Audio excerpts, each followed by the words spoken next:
Evening, folks. Welcome to The View, kind of a match preview slash podcast this week. And I apologise for being late, but it's Joe Wayman's fault because he came on the show tonight and Joe's historically like, no, it's not. It's completely 100% my fault. I've been all over the place today. So massive thanks to Joe, who's linked below as well, and Lockie as well for jumping on tonight and giving me a hand. I'm going to take that overlay off, Joe, because it's sitting on top of your head. Just get rid of it. There we go. Lockie, how's things? How's your week been? All right, mate. Lost another game at uni, so I'm not happy. Ruins my entire week, but once Leeds win on the weekend, I'll feel much better. Yeah. Joe, how are you, mate? And welcome back, by the way, to the show. Yeah, thank you for having me. Actually, I thought I'd been pied, mate. Do you know what I mean? But I've also been hearing our poor Lockie's been at uni, and this talk of Lockie out, mate. To be honest, they want him dropped. So just watch this space. Don't mind him, Lockie. Takes weeks and months. We're going to do a match preview. So we're going to talk about Blackburn and Leeds. There's a couple of other bits and pieces we might get to, but we're going to prioritise this and talk about the game that's coming up at the weekend. It's an interesting game. Two teams that have scored an awful lot of goals. One team that's conceded an awful lot of goals. Two very attacking sides in terms of how they play. Joe, how are you feeling coming into this game? How are you feeling the back of the press conference just all up? I'm confident. I am confident. I was a bit indifferent initially, thinking, get through. I don't know why, but I'm looking at games in 2 games blocks at the minute. I don't know why I'm doing that, but I was looking at the 2 home games, and then I'm now looking at Blackburn and Sunderland and thinking, right, how can we navigate this? I'm more confident over Blackburn than I am Sunderland. Blackburn are actually like 18th in the form table, I think, for home, so they're not great at home. One thing's clear, though, both teams create chances. I think we're both 53 big chances created, according to SofaScore. Fact check it. I know that might be wrong, but according to them, we do create a lot. So the way my head's at, Jer, is 7,500 Leeds fans there. It'll be like a home tie. It'll be end to end, and our quality will overtell in the end. And you could see a lot of goals from both sides. We know there's been a lot of questions over Meslier and his shot stopping. Well, he's going to be tested on Saturday. So I'm expecting goals for both teams, but I think Leeds' quality will mean we will score more and ultimately win the game, I think. That's where my head's at. Okay. Lucky, how about you, mate? How are you feeling there? I think Blackburn are a type of team that prey on chaos. They like end-to-end basketball. That's what they're good at. They're good at that. They'll find ways to find gaps and hit you 3 or 4 passes, and they'll be on your goal. That's why they create a lot of chances. But again, that's also why they concede a lot. So I think this is about us not letting that happen. I know we can do that, but I prefer it if we just controlled it, because we can do that as well. And I think if we do that, and like Joe says, we've got quality, haven't we? Hopefully they have their day, and then we'll have ours. So yeah, I'm quite confident. I just hope we control the game. I say the same thing every week. I think it's about the start and then the tempo. Keep the tempo up. I think we win. Drop the tempo. I think we expose ourselves to a very fast, high tempo side. So I don't think we'll have an opportunity. I think this will be very like Borough. I don't think we'll get an opportunity to drop down the second or third gear. I think it'll be a case of the tempo that they play at as well will mean we have to stay at a certain tempo, which I think is good for us in terms of scoring goals. Defensively, we do concede a lot of goals comparative to the rest of the top sides. I think that's the area that we worry about. Even against Middlesbrough, scoring 3 goals is great, but you concede 2. It was a pretty low scoring game against Leicester, although they lost. But yeah, for me, it's the same thing. It's just we have to make sure that we have a good start, which has been good for us when we have started well. We've been very good. Minimise the amount of direct shots at Meslier, give him a chance to get into the game, because again, once we remove the kind of early shots on Meslier, he seems to get better as the game goes on. He's made some big saves in the last couple of games, in the second half specifically. So just protect him a little bit, I think, would be okay. From a team news perspective, we've got some really good news. So Junior Firpo's out injured, so that's a positive. So we can focus on the rest of the team. No Stuart Downs. Joffy is a late fitness check. Crease, Somerville, Sam Byram had a couple of issues after the game last week. He said tightness, but they've been managed and they all trained this week, so they should be all good to go. Ian Poveda has been called up by the Colombian B national side for that game, and Luke Ayling had a bit of a knee issue apparently in training midweek, but he has trained the last 2 days. So they're just going to double check that before the game to see if he's available. There will be spots back on the bench for them as well. And Poveda, Joe, off to play for Colombia and a non-international break. How do you feel about that? Fracca was quite okay with it. Fracca was like, we don't want to limit opportunities. He'll get loads of minutes. He might come back better again, Yeah, it's very much, I was thinking about it at the time hearing Parker. If you compare them comments to his rhetoric around Archie Gray, it tells you which player he values, right? And what it shows me is that he's not too fussed. Quite excited about a player that could enter the bench in his absence. Hopefully it's the one I want, and I assume you might touch on that. But like Poveda, I thought maybe Leeds United is saying this guy is available, but then when you actually look, he's actually out of contract at the end of this season. So I think whatever happens, this will be Poveda's last hurrah at Leeds. And if he has a good international, he might get a loan in January. I think they said he's not due to return till 18th of December. So when you consider we're on the 7th, it's like that's a lot of games he'll miss. So it shows really he doesn't have a future at Leeds for me. So I'm not too fussed about it. It's come on and look bright, but we need, ideally for me, when I watch West Brom, I see Buonanotte come on and be involved, and I think we can go and get someone similar to that from the Premier League that can come, and I know Lockie will know some names, that can come and have a similar impact and give us more than what Poveda did off the bench, I think. I've always been the same bracket with Poveda, and not just Poveda, Greenwood when he was here, Jaffe as well.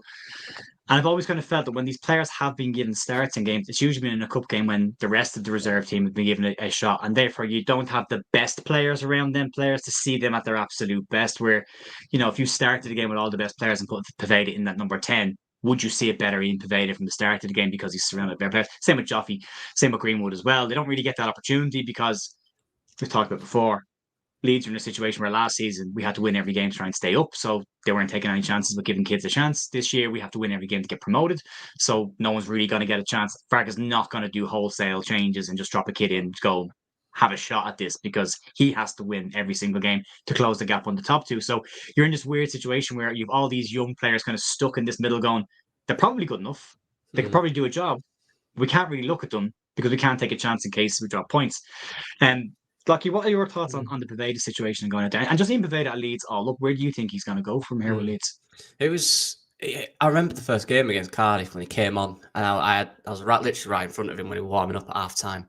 And he were on the right side, right wing, and he was practicing step overs. Just kept doing it, and practicing what he would do. And he came on against Cardiff, and he terrorised the left back 3 or 4 times. I remember he did it every time. And I think that is kind of where I'd expect him to impact the game. I'm not sure he's got enough attributes in his career at the moment to be effective in that 10 for us, a team who needs really, really skillful players in that position. Like Jorginho Rutter, for example, when he drops in there, that's the level. And I think it's hard for him to really break through at Leeds because we're not just a championship side, we're a championship side with Premier League quality that wants to go up straight away. So that's the kind of level. I'm delighted for him to play for your country. That's unbelievable. Yeah. Absolutely. Tom shouting there that West Ham are looking to get rid of Fornells. Maybe did my voice break up then? I think I went off, didn't I? No. Did not? All right. Sorry, my internet's going weird again. I'll have to restart this. I was just saying, I think I can't remember what I was going to say. It's just totally put me off.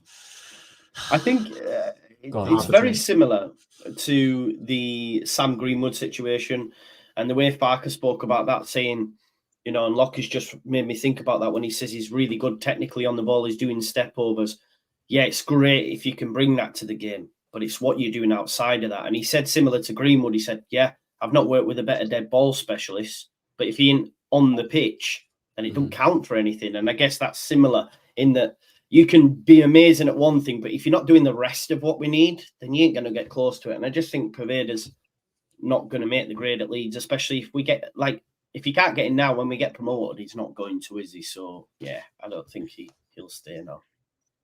That'll be a bigger question for not just him, but for a lot of that bench. Because again, you said it again on the final word this week. I think yourself or Eve brought up the point of it's the same subs every week. So there's this portion of the bench that just don't get on the park, and then you've got that layer below them of the JBs, the Josephs, the Gelharts who are not getting on the bench at all. Ailing now as well in that bracket. What do you do with them at the end of the season? If they're not getting into the squad and they're not getting minutes now, then surely you don't bring that squad to the Premier League, would you? And I would still say, I would think the 11 that we have right now when we go to the Premier League needs work because it's a very, very, very good Championship 11, but is it a very, very, very good Premier League 11 or even a reasonably good Premier League 11? Because You look at Sheffield United and Burnley and how well they did last year in the Championship versus every other club in the Championship. And they're both really struggling with those squads in the Premier League. Sheffield United slightly less because they lost a ton of their players, but there is work still going to be needed to that squad when they go up to increase the quality and bring in more quality players. But then you'll have this other group of players that will need to ship off and move on. And then you've got that crop of young players from, again, Greenwood and Gelhardt's time where they haven't made it. They're not in the team on a regular basis. You got this other crop of young players coming up right behind them. Which of them goes? Who stays? Do you get rid of them? Do you loan them out? So there's a lot of decisions to be made at the end of the season. And there's an awful lot of players in that group that are coming to the end of their contracts as well. And then the older bracket, the likes of Ayling and Dallas and Cooper as well, are all out of contract at the end of the season and not expected to get contracts. So there could be a massive exodus at the end of the season of very young players that didn't make the grade and very experienced players who have passed their time. So it'll be a massive transition, but it'd be interesting to see where he lands. Because when he has played, the thing about Poveda is this. If you listen to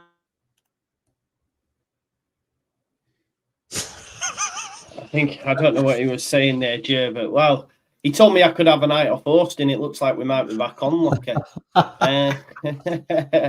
What's going on here, eh? Oh man, my internet's been. It's gone. I think it's gone again. My internet. Everyone's just frozen. Nah, you're here. In terms of you're here, mate. Oh, this is weird, man. Can you hear me all right? Yeah, I can now. Yeah, okay. In terms of Poveda, though, where do you think his levels at, right, bro? So, say for example, do you think he gets a new deal? Like, no, I think it's unlikely, to be honest. Yeah. I think if James Somerville and that weren't that good, he'd have had more game time, wouldn't he? I think, but their levels are ridiculous, and he's not matched that, and that's the level. I think.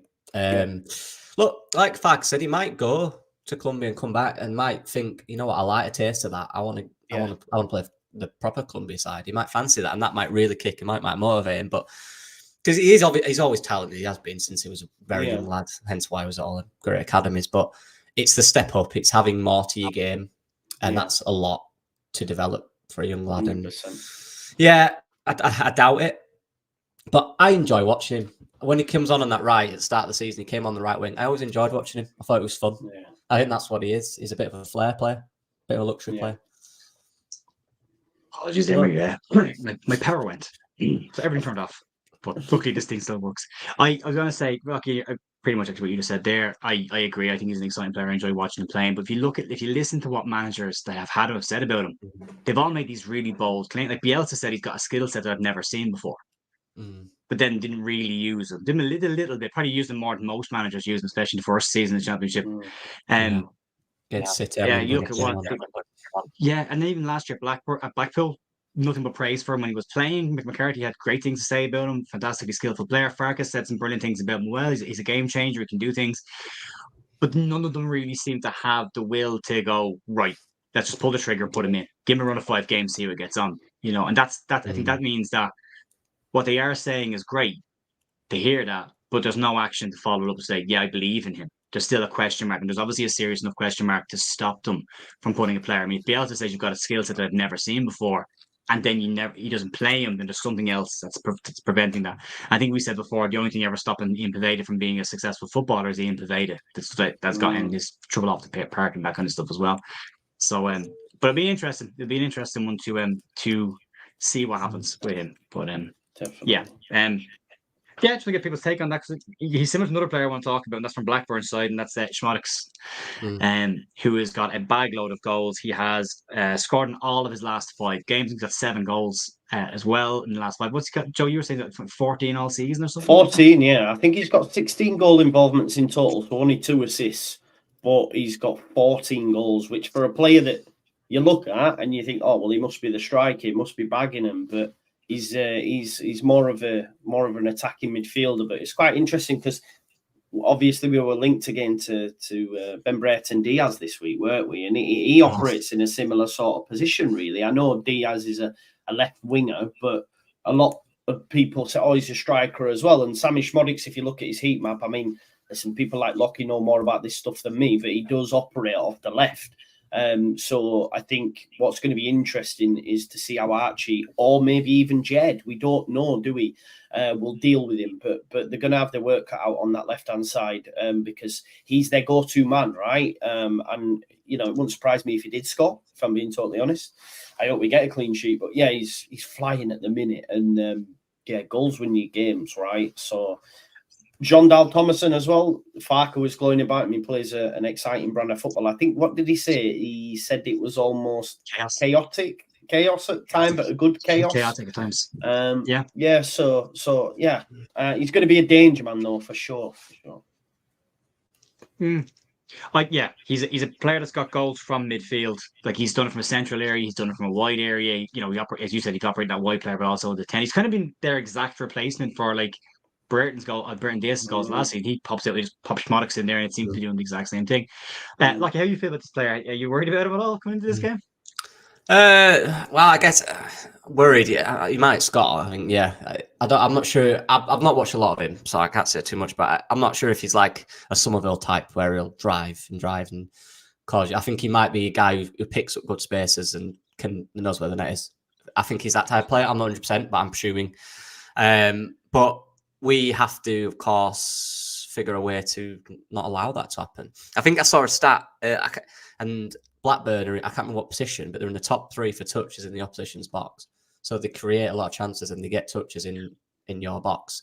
So it's about, 1, not allowing that, and then 2, if they do, are we ready to deal with that? Because it seems like the team's not been able to stop them doing that yet. They will find ways through. That will happen. So when they break through us once or twice, let's not all melt down about how terrible we all are. They will do it. They're a good side at times. They can do that. They're 7th in the league. They win games. They score a lot of goals. So we've just got to be clinical as well. I think it's going to be a game. If we get a chance or two, take them 2 chances and defend the box really well. But that's what that shows me, because that's where the danger are. They've got Dolan as well, a winger who doesn't have the end product, but he's very direct. He'll cause a lot of problems as well. They've got some good players, yeah. Schmottix is definitely their standout, though. You got Schmottix, who's Irish, and Dolan, who I don't think is. And like, one's a very Irish name and one's not. Look, we do concede chances, but at the same time, what I would say is this year, any team that's come out to play against us has left us with tons of space, and we've scored a lot of goals in those games. Teams that have tried to go up against us head to head, with the obvious exception of Leicester. So I'm not overly worried about that. I kind of feel more confident against the top 6 and 7 sides than I do against the bottom 6 and 7 sides. If that makes any kind of sense, because our dodgier performances have kind of come against the lower half teams, like Stoke, 21st when we played them, Plymouth were 19th when we played them. And then you look at performances against Leicester and Middlesbrough, and you know those ones that are around us, and you go, yeah, excellent performance, really, really good. So I'm okay with that. If they want to come and have a go at us, I'm fine with that. I think the attacking pair, we had the form that Chris Somerville is in at the moment as well, is just so dangerous. Like, I'm gonna let Joe talk about Chris Somerville for a minute, because he's just been phenomenal this year, and he just seems to be getting better and better and better. It's like each game he goes, yeah, I'm better than you. And then the following game he goes, that works. I'm better than you again, and just goes again. He just seems to be growing, and I love watching him. He's levels, and he mate, at the end of the day, I don't think there's many fullbacks in the division, if any of it all, that can cope with him. I think we're seeing him sort of putting them on the backside, or even at times, blow. I just remember the state of the Huddersfield fullback. You know what I mean? He didn't know where he was. Like, he genuinely didn't know where he was, and he's done that to a lot of people. And it seems to me as well that he's taking a lot of knocks and bangs, but he's quite physically imposing for such a small lad as well, and he's managing to stay on his feet. If you compare that to someone like Brendan Aronson last season, for example, and I know that's an extreme case, but we're seeing him, getting up and still going with the ball at his feet. So, he's exceptional. And for me, I'm sick to the back teeth of this pining over Keenan Dewsbury Hall. Crysencio Somerville, for me, has been the best player in this division this season. And I think over the course of 46 games, I think that will win out, and hopefully Somerville will be anointed Championship Player of the Season 23-24, because he'll deserve it. If he continues in this trajectory, mate, what's he going to get?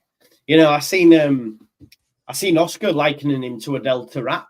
Now that's some praise. Do you know what I mean? But in terms of his numbers and stuff, though. you know, could you imagine a Delta rat with a very good attitude? Yeah, exactly. Yeah, that's true, mate. That's he's phenomenal. Cree's got the attitude. Yeah, he's phenomenal. Like, and apparently not according to Jesse. Which, by the way, he's doing an interview with Simon Jordan up front podcast. Uh-huh. Can't wait for that. He started to roll back on some stuff. He said, "It's going to be interesting." Did you see the comments he made about Bielsa? No, what's he said now? Which ones? I think it was about a week or so ago. Jesse said that he underestimated not taking over Leeds, but replacing Bielsa. He said he underestimated the impact that he had, not just on the team, but on the club. And then him coming in, he said, I underestimated and I didn't realise it till it was too late. Which is growth, I suppose, for a coach. But then it's a coach that's not working right now. So you kind of have to put yourself out there and say things and take some responsibility for what happened at the club when you were there. But yeah, I'd be very keen to hear that in that podcast, because Simon Jordan's not pulling any punches with him. No, he actually said apparently on Talk Sport, it's going to be quite interesting because I think he's rubbish. That's what Simon Jordan said. That'll be good. Because Simon Jordan's never liked him and never rated him. So he quite likes Leeds as well, doesn't he? Yeah, he does. I quite like Simon Jordan, which is unusual because I despise TalkSport, but I really like Simon Jordan's take on things. You will be getting from me, the presser reaction. It will be a reaction video to Jesse and Simon Jordan. I can't wait, bro. Honestly, I can't wait. I think it's worth doing as well. I think it's absolutely worth doing. 100%. Over here. Yeah. How do we get into that? Cree having a bad attitude, which apparently he never did. It was just Jesse. Yeah. Cree, Lucky, talking about Cree and how you think he's going this season. Where's the ceiling for Cree? Oh, I love him. Let's just say that. His ceiling, as a footballer, or you mean this season? In general, this season, what his ceiling of potential could be in the next couple of years, where he can go. At the start of the season, our only question with Cree was his end product, right? Like the first half of it was his end product, because on the ball he's always been good. He showed it in the Prem last year. On the ball, 1v1 is brilliant. Getting forward is brilliant. His movement's really good. There's always a question of his end product, and I still think it can be improved. He still misses big chances. If he just keeps defining his end product, his ceiling is high. I think he could play in Europe one day. I genuinely do. He's still 21, 22. Forget how young this guy is. Like, we were comparing him to Jack Clark, who's having an unbelievable season. Jack Clark's 25. He's got years on him. He's 21, 22. He's so young. Just give him another year or two, just doing similar things to what he is now. I think the sky's the limit for him. I just love him. I think he's all. I did a video on him today about how other wingers in the league have better standout stats. Now, Jack Clark's dribbling is ridiculously good. This guy might have better assists, better pass rate, but as a consistent winger with a little bit of everything, he's consistent in that. On the ball, like passing, his off the ball movement's excellent. His dribbling's decent, but can still be improved. His end product is getting a lot better, shown by the last 10 games. And he just needs to keep defining who he is and the role he plays in the side.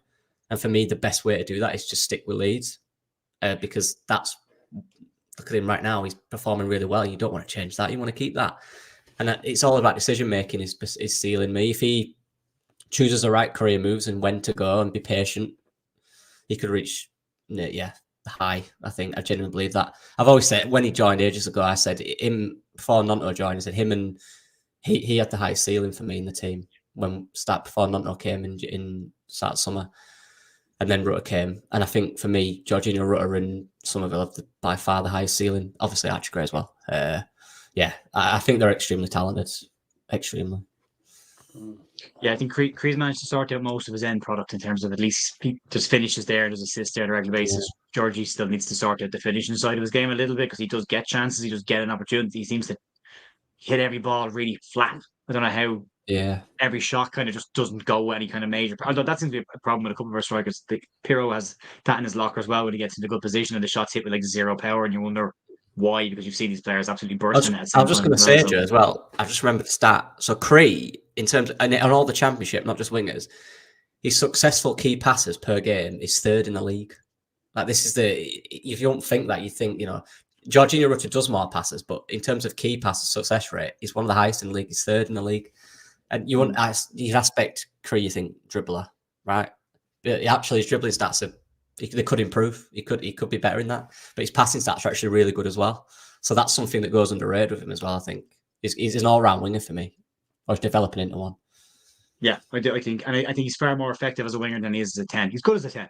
Nothing wrong with him as a 10, but I think he's far more effective coming in as a winger. I think he likes to run at those angles where he's got more options to go left and right and annoy people more than anything else, because I would hate to mark him. The way he runs and the way he looks to get into speed quickly, the little sharp 1-2, one pass and he's gone immediately. Like, if you're a fullback, that's a hard day's work. I say, even the ones that have got the better of him, I think you're still going to dressing room after the game like knackered, thinking, I don't want to face him again. I'm glad I don't have him next week, because he just keeps running at you and running at you and running at you. So I'm glad to hear Farka talking about minding as well, and just watching the load that's on. We do rely very heavily on him, and even Dan James as well, in terms of how he plays. There's an awful lot of ball goes to those two players, so it's good that he's minding their minutes as well. But I just think he's been absolutely phenomenal this season. And if we can get him taking free kicks as well, because we need a set piece taker badly.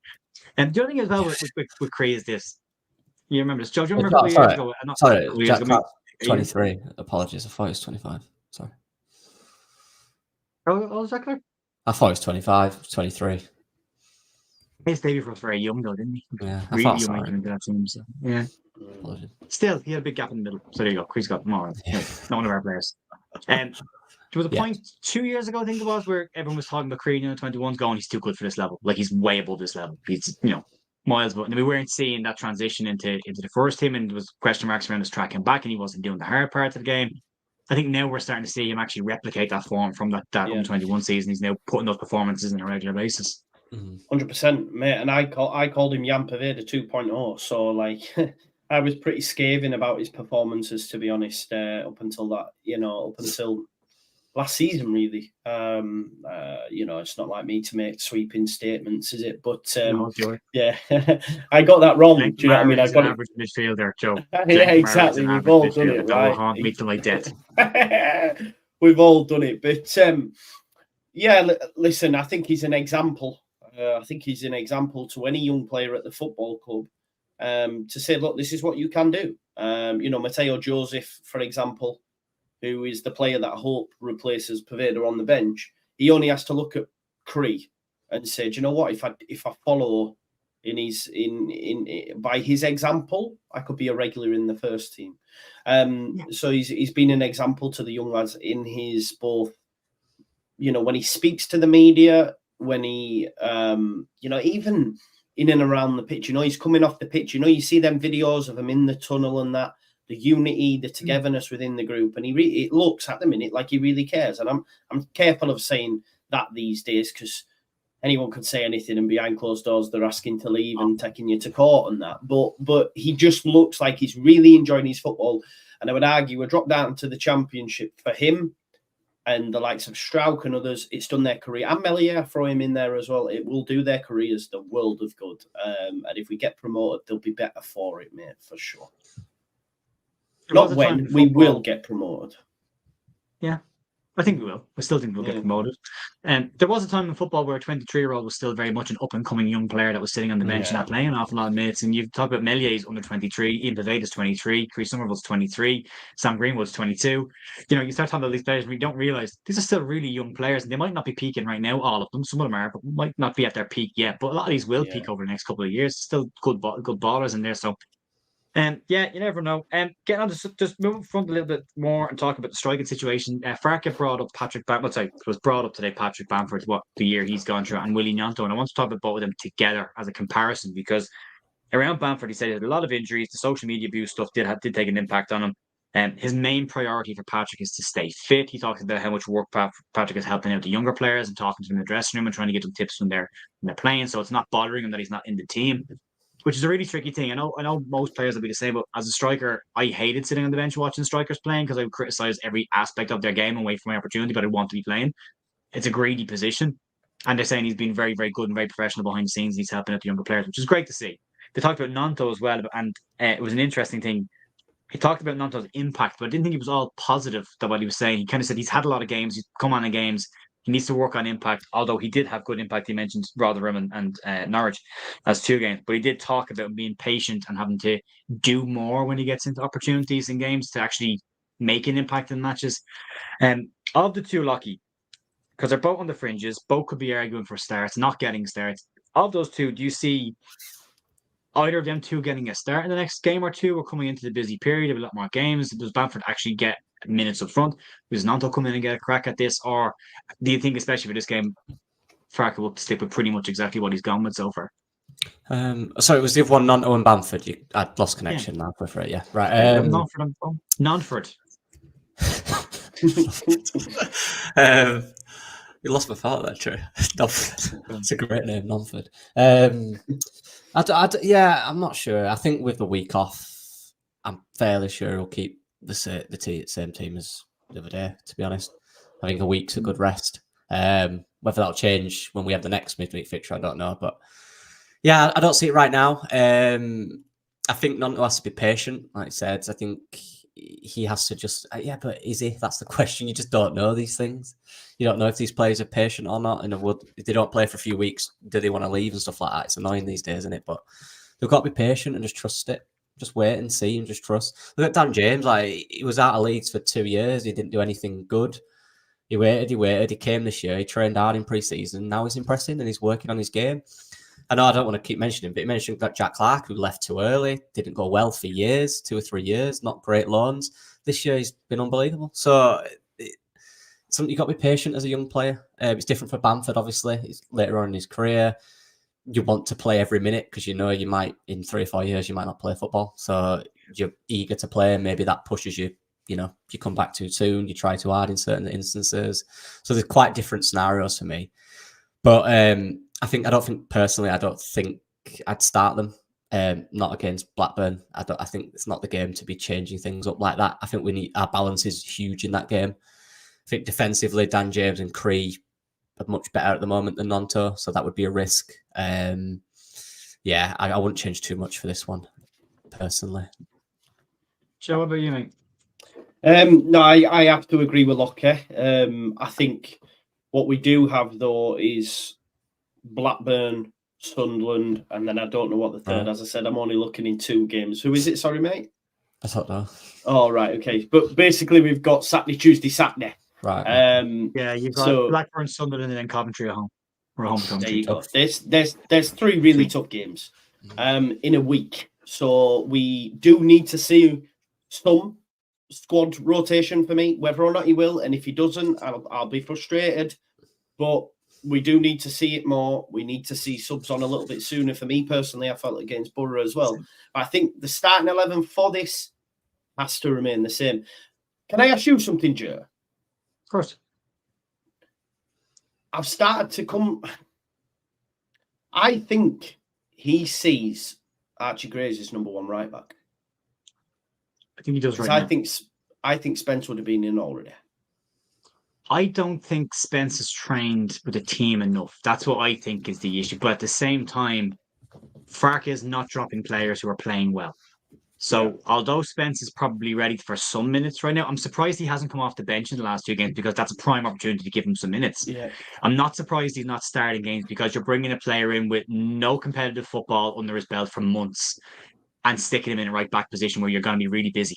You know, especially with how we play, he has to get to the park and he has to come back. So I can understand why Farke is not starting him in games, but I thought he would have given him some minutes to build up to starting him eventually, because you want to have Archie Gray as that option in midfield. Like, you want to have Archie and Gruev as the replacements for Kamara and Ampadu. That's what you want there. That gives you that cover. But if Archie's playing right back, then you've less midfielders to cover than you should have. And that's the issue for me. But I do think right now he's looked at Archie and gone, yeah, he's fine, I'm not changing it. I'll leave him there. And Jed can wait for his opportunity. But this weekend could change things. If Sam Byram doesn't get through this week, those 3 games, and it could be possible that he doesn't get through the 3 games, Firpo's out for weeks, so he's not going to play in any of those games, which means Shackleton need to play as left back, or he puts Archie there, or he tries to, maybe Jed Spence can play left back for a little bit because he's a fullback and maybe he can just help out, but it's not his natural position. You leave Archie where he is. But there is going to be he's going to have to try something a bit more creative with those 2 spots coming by the end of this week, because I would be shocked if Sam Byram gets through 3 games this week. And if he does get through 3 games this week, he doesn't get through the entire Christmas period with the amount of games we have to play. No, so definitely not. Yeah, I'm not shocked that Spence isn't starting the games just yet, because I think he said he'd 5 weeks training. And I was like, that's not enough. I think He's we're going to be doing 3. I think we're all thinking that it's going to be the Jed Spence of a few years ago when he was in the Championship, and that's what we're expecting, right? But maybe he's not there yet. Maybe he's not that player that we think he is yet. Like, I didn't have a pre-season either. I think he got left out of Spurs as he was training alone, I believe. So he's miles off it, and then he comes to Leeds and he's been injured in a week. So he's done nothing for basically 6-7 months. So he's going to be off it. I wouldn't rush him personally, because I think I know it's frustrating, but Archie's doing a great job. I don't think if he was doing a bad job and it was a worry, I'd be more worried. Yeah. But to say we have Jed Spence to slowly bring to full fitness when he is at full fitness and when he hits form, then we've got that present coming in. So yeah, it is frustrating. We want to see Jed Spence at the level that we know he can, but maybe he's just not there yet. I'd imagine that's the reason. Yeah, it's a good question though. It's an interesting one because it has been talked about an awful lot. Many people commented on Spence not playing the weekend. It's quite a lot of people actually asking why. So it's a good question, and especially with the amount of rotation we're going to need. My concern is that we go into this period of players that just haven't played enough games right now because we haven't rotated the squad. One. I'm not saying massive rotation, but one player in, different. Just chip away at each week, bring a different player in, get the minutes under their belt. They haven't played an awful lot, so I just hope we get through this period because I think January will be a really good month for us. And again, I keep pointing about Leicester having four players away for 10 games, and Ipswich are going to be missing a few as well for the African Cup of Nations. So I keep looking at January, going, if we can get through December and narrow that gap, all of a sudden January could be a month where we go ahead of these teams, and that would be great to see. That's a lot of games, isn't it? 10. That's a lot of games. 10 matches they're going to miss. Yeah, 10 matches they'll miss while they're gone. So, but I think that's probably December and January. I think they're gone early because it's training camps or whatever they do. But okay, good. That's that then. What else? Got some stats. Blackburn have Leeds. Blackburn have lost 6 of their last 7 games against Leeds. The last time they beat Leeds was a 2-1 win in 2018. And Leeds have won 3 of the last 4 games away at Blackburn. So we've a good record going into this as well, which would be nice to carry on. Any players you're worried about, particularly in this game, Lockie, coming into from Blackburn side outside of Schmodix? Let me check the team. Great name as well. I'm not prepared. Yeah, Schmodix. Schmodix is the obvious one. But actually, no, I don't know many of their players, to be honest. Sounds like it should be. Andrew Moran, he's good. He's decent. He's a good out, player. I think, isn't he? Is he out? All right. Well, if he's out, he's a dangerous player as well. They've got Schmodix. Obviously, Dolan, I believe, I saw someone said he's injured as well. I don't really know him anymore, to be honest with you. I think it's more the style of play. Similar to in Ipswich, you don't know all the players, but you know they'll be good because of the way they play. So it's similar to that for me, I think. Yeah. Interesting. Wednesday's last game, their last game was a defeat to Sheffield Wednesday. Yeah, 2-1, They've lost a few. Strange Preston. Yeah. They have some strange results. They score an awful lot. They've got a +1 goal difference, but they scored 32, conceded 31. Leeds have scored 34 and conceded 20. So there'll be goals. Yeah. And he says that out loud, and it'll end up being an 0-0 draw. But it looks on paper like there should be an absolute ton of games. Let's talk about the bench real quickly. So we've got no Ian Poveda, who's been occupying one of those slots on the bench. Who comes in from? Joe, who do you think? It's got to be Mateo Joseph for me. And then who do you think? I want Joseph. But I think he might go Joffe. But I want Joseph because Joseph gives me more. Because I still don't know up to this day what Joffe's best position is. Whereas I know Joseph can give us stuff off the left, also through the middle. Could easily come on with Bamford and Joseph as a 2. If you wanted to take Rutter and Pirro off, you could do that. You've got a bit more flexibility there as well, because say if he wants to play him off the left, Anthony can be used in a central space or off the right maybe, and it just gives us a little bit more flexibility than what Joffe does. And I would argue I'd be looking to push Joffe out on loan in January to get him some proper men's football as a main target. I would argue League One, so he can get a lot of game time. Not just, because the Sunderland loan didn't work out for him. Yeah, the Sunderland loan didn't work out, did it? So go be a top guy at a League One side and see how you get on. And I would give it I would give it Mateo Joseph, because what it does as well, the one thing lacking from Bamford so far is goals. If Joseph comes on and impacts the game, what he then does then has an opportunity to leapfrog Bamford in the pecking order. And a lot of people say there's not clubs out there for Bamford, but I think the likes of Rotherham, Sheff Wednesday, all these clubs down there need a goal scorer. And need a goal scorer, and I'm saying Bamford. But down there, he could do more than what Jordan Hugel's doing. He could do more than Windass is doing. So I think there is options there. Joseph has to take that opportunity. So Mateo Joseph is the answer. Sorry. Yeah, no, great answer. I like big fan of Mateo Joseph. I think Farke was a fan of Mateo Joseph in the summer until he got injured, and then all of a sudden, exactly, yeah. To your point, I would like to see a finisher come off the bench. I don't think we have an out-and-out finisher. I know Piro's got loads of goals, and I know Rutter's doing well, but an instinctive kind of box finisher, and I don't think that's who they are.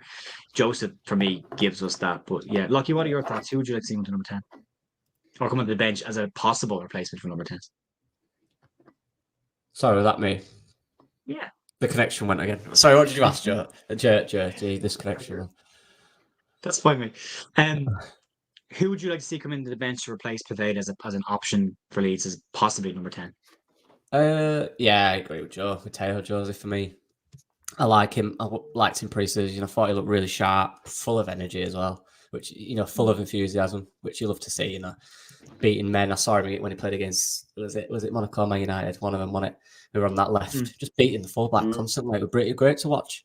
And yeah, like you said, he's a finisher. He's something different. I don't think we have a player like him. I think he's kind of a mix between like a winger, but a poacher as well. I don't think we have that, and I like that from him. He's direct. I think he works really hard for the team, and from what has been going on with the 21s and how he's developed, his attitude's outstanding as well. So he's got he really wants to learn. He's really keen. So I really hope he gets his chance. I really do. I like him. See, I'm with Steve at this stage. I'd like to see him start again at some point. I don't know how you change things around. You drop Rutter into the 10 and put him up there. There's one thing that has stood out about him for me outside of all the other young strikers we've had coming in, and that's when he has played for the first team. Every single opportunity he's had to try and get a shot on target, he's taken it straight away. Yeah. He's on there to shoot. That's why he goes on there with that attitude of give me the ball and I'm hitting that goal. And I really like that. I think that's a great trait to have, that he's walking in with the senior players and he's greedy. I want goals. Give me the ball. And I love that. The reason I started this, or put this up, Tom put this in the chat. Sean McGurk is someone I'd like to see creeping onto the bench. Another player that's got an interesting summer coming up ahead because he's aging out of the under-21 setup this year, so he won't be able to play on 21s next year. And he's had a fantastic season as a number 10 this season for the under-21s, arguably probably his standout season in terms of goals and assists and contribution. And when you talk about players like work rate, Sean McGurk gets through miles during a game. Yeah. Like the man covers a serious amount of ground, presses an awful lot. He's not. I don't think he's not It's not at the level of Joseph. That's because Joseph has had first team minutes and trained with the first team regularly. But I'd like to see the kid pop onto the bench every now and then, outside of an FA Cup game. Where a couple of the young lads are giving a go, JB and that'll be giving a shot. But I think there's a big decision to be made with Sean McGurk next year, and I think he's starting to mature rapidly at an age where he's gone to the very tip of where he can go to 21s, and then it started to really turn it on. I really like the player, good finisher, good striker of the ball, good passer. But I agree with everyone as well. If Mateo Joseph makes that bench, I have no problem with that at all, and I'd be very happy to see him getting some game time as well and getting back in amongst the first team. And to your point, Joe, I think if he does come on and get a goal, I think it's exactly what happens. I think he jumps above Bamford. I'm not convinced Leeds don't sell Bamford soon. I'm not convinced that Bamford doesn't leave in January, that Farke doesn't move him on in January. I don't know how convinced he is with him. This is nothing, again, I keep saying this, I'm not having a go at Pat Bamford as a person, but as a footballer this season, we've got no goals yet or assists. I know he's only played a handful of minutes, but he doesn't look like he's impacting games the way even Nanto's come on and had a couple of games where he's had a big impact. Bamford really hasn't. I think Leeds would probably look to bring in somebody who's far more impactful. There's been a couple of players mentioned in the last couple of weeks as well that are looking at impossible attacking positions as well. But yeah, I would agree. I would imagine it will be Joseph. I'd like it to be McGurk, but I would imagine it would be Joseph. So I hope McGurk gets a chance at FA Cup against Peterborough. A good League One side, that'll be the right type of test, I think, for him at this point. That'd be good to see him in there. It's a good shout. It's a good shout, mate. Yeah. All right, lads. I'll leave it there if there's anything else. Do you want to do some score predictions? Do you not want to do score predictions? What do you think, Joe?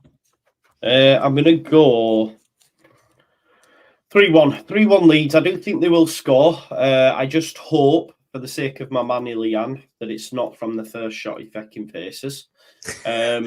So that would be ideal. I'd love him to get a clean sheet, just for my own narrative around Melier, because I can say we've going up against the most chances created and he's kept a clean sheet.